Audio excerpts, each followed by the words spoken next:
Olá, este é o Bom Vinho Casa e hoje vamos falar de harmonizações entre vinho e comida. Vamos olhar para as harmonizações como se falássemos de uma balança. De um lado temos a comida, do outro temos o vinho. Ambas têm que se equilibrar.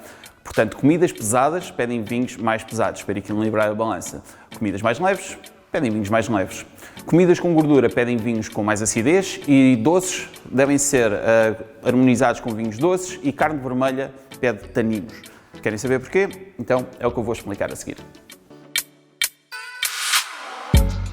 Mas aqui assim o que eu vou dar são os exemplos mais básicos e que vocês podem aplicar sempre.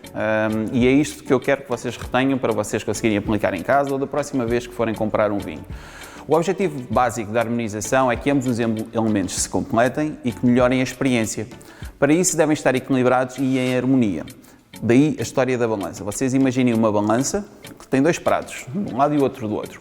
Quando vocês colocam mais peso num prato, para vocês equilibrarem, o que é que tem que acontecer? Tem que colocar mais peso no outro. Então é isto que nós vamos falar. De um lado dos pratos, vocês pensem no peso como os ingredientes e o modo de confecção. De um lado do vinho, vocês pensem no peso como o álcool, o estágio em barrica e a própria região. Nós temos outro vídeo que falamos das regiões e das diferenças das regiões. Podem ver para perceber um bocadinho melhor. Mas aqui assim, o que eu vou falar basicamente é do peso do prato e do peso do vinho. Vamos aproveitar para dar um exemplo com pratos da quadra natalícia, não é? Formação útil agora para esta altura. Os pratos que eu escolhi foram 3 e são pratos que eu acho que quase toda a gente no país se refere mais nesta quadra natalícia. Portanto, o bacalhau com todos. O bacalhau com todos, estamos a falar do bacalhau, que é um peixe que parece carne, não é? Por causa do processo de cura. Então temos também as couves, a batata, o ovo, muitas vezes as azeitonas.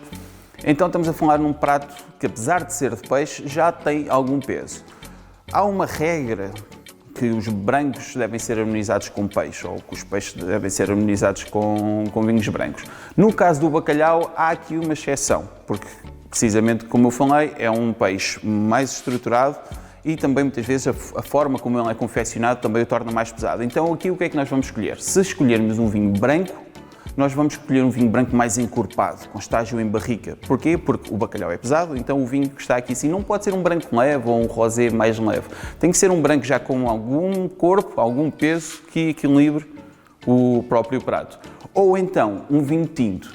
Se forem para um vinho tinto, eu aconselharia um vinho tinto sem estágio em barrica, que são geralmente vinhos mais frutados e que têm menos estrutura, portanto não são tão pesados ao ponto de desequilibrar o prato de bacalhau. E no caso dos vinhos da Manzoine, eu recomendaria então o Dona Fátima, que é um vinho branco feito com uma uva que se chama Jampão. Nós somos o único produtor do mundo a fazer um vinho certificado 100% de Jampão. É um vinho branco com estrutura, ele faz estágio em barrica, portanto é um vinho branco mais pesado e que vai aguentar muito bem o bacalhau. Se provarem este vinho ou se o harmonizarem com bacalhau, não o refresquem demais, ok?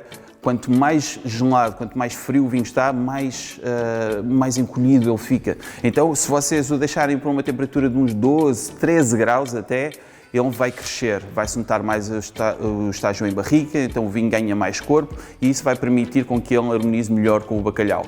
Se forem para um vinho tinto, eu recomendaria da Manzoine o Manzedouro, que apesar de ser da região do Douro, que é uma região onde os vinhos normalmente são mais estruturados, eu continuo a achar que este vinho, como não faz estágio em barrica, ou seja, é um vinho premium sem barrica, aqui a ideia deste vinho é vocês sentirem a fruta do Douro, aquilo que a vinha vos dá naturalmente, sem grandes interferências na adega. Então, este é um vinho que, por não ter estágio em barrica, tem 14 graus de álcool, portanto, não é um vinho muito pesado, portanto, vai harmonizar bem com o bacalhau. Outro prato que também é muito popular nesta altura do ano é o peru recheado, ou o galo, em algumas regiões. Aqui estamos a falar de uma carne branca, mas muitas vezes o próprio recheio já lhe vai dar mais estrutura, mais peso, não é? Muitas vezes usa-se recheios com castanha, com azeitona. Então, aqui já precisamos de um vinho tinto, aqui já não recomendo um vinho branco, apesar de alguns vinhos brancos irem bem com carnes brancas. Neste caso do peru recheado ou do galo, estamos a falar de carnes brancas, mas com uma forma de confecção que o torna um pouco mais pesado. É? Lembra-se da balança? Então, é um prato que já tem algum peso, então vamos precisar de um vinho de corpo médio. Aqui aconselho o Pomar do Espírito Santo. Porquê? O Pomar do Espírito Santo é um vinho de corpo médio, porque é da região de Lisboa, portanto não são vinhos tradicionalmente muito pesados, muito estruturados. Ele faz estágio em barrica, o que vai ser ótimo para harmonizar com castanhas e com o recheio, não é? Vai-lhe dar mais nuances. Então, para o recheado ou para o galo, eu aconselho um vinho corpo médio, 14 graus de álcool, para não ser muito pesado também em termos de álcool, e vai harmonizar muito bem com o prato de peru recheado ou de galo. Depois, alguns, como eu, que o prato de eleição nesta altura é o borrego no forno. Né? Comida de conforto, uma comida que já puxa mais. O borrego é uma carne muito aromática e normalmente no forno estamos a falar das batatinhas com aquele molho, a cebola, aquela coisinha toda gulosa, né? Já estou a salivar até. Então o que eu aconselho aqui assim já tem que ser um vinho mais potente. Aqui assim tem que ser um vinho, estamos a falar num prato, imaginem a balança novamente, se vocês colocam neste lado da balança, se colocam um prato de borrego no forno, vai fazer assim. Então para vocês conseguirem equilibrar este borrego, vão precisar de um vinho pesado. Aqui assim, meus amigos, eu aconselhava um vinho deste estilo, Pomar do Espírito Santo Reserva.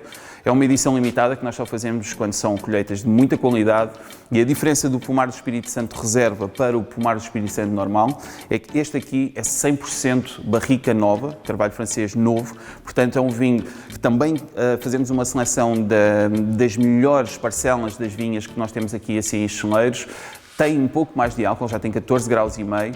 E, acima de tudo, o estágio prolongado em barrica de primeiro ano, barrica nova, dá-lhe mais estrutura, torna o vinho mais redondo, mais volumoso na boca e é ótimo para harmonizar com o borrego. Então, para estes 3 pratos, são estas as minhas recomendações.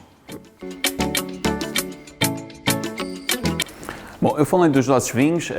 Para ter acesso a estes vinhos, pode se inscrever no nosso site e tem logo acesso a 15% de desconto em todos os vinhos. E estes vinhos vão ser entregues em sua casa de forma gratuita, segura, em apenas 24 horas. Portanto, são ótimas condições. Outras dicas de harmonização que eu acho que são muito importantes. Não me vou alongar tanto sobre elas, mas são dicas importantes. Comida gorda é pesada, portanto, vinho com acidez ajuda a aliviar o peso.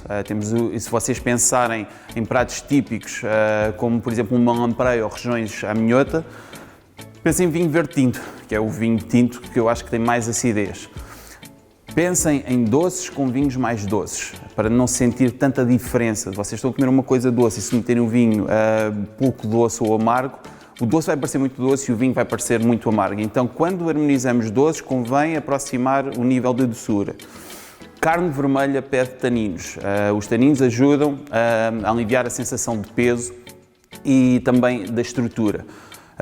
Ajudam com carnes mais fibrosas. Então, vinhos com estágio em barrica, com mais taninos, são idealmente preferíveis para carnes vermelhas. Não seca tanto a boca. O sal e o picante aumentam a sensação de álcool no vinho. Então, se vocês têm uma comida muito salgada ou muito picante, eu no picante lembro-me sempre da comida mexicana. Não escolham um vinho com muito álcool para a comida mexicana, porque vai parecer que vai aumentar muito a sensação de álcool do vinho. Portanto, para comidas picantes e salgadas, escolham vinhos com menos álcool e com um pouco mais de doçura. A doçura ajuda a aliviar a sensação de ardência do picante. Comidas amargas, espargos e coisas assim, combinam melhor com vinhos com taninos, ok? Porque os taninos também são amargos, então, da mesma forma que vinhos doces harmonizam melhor com doces, vinhos mais amargos harmonizam melhor também com comidas amargas. Espero que tenham gostado, vamos ver-nos no próximo vídeo.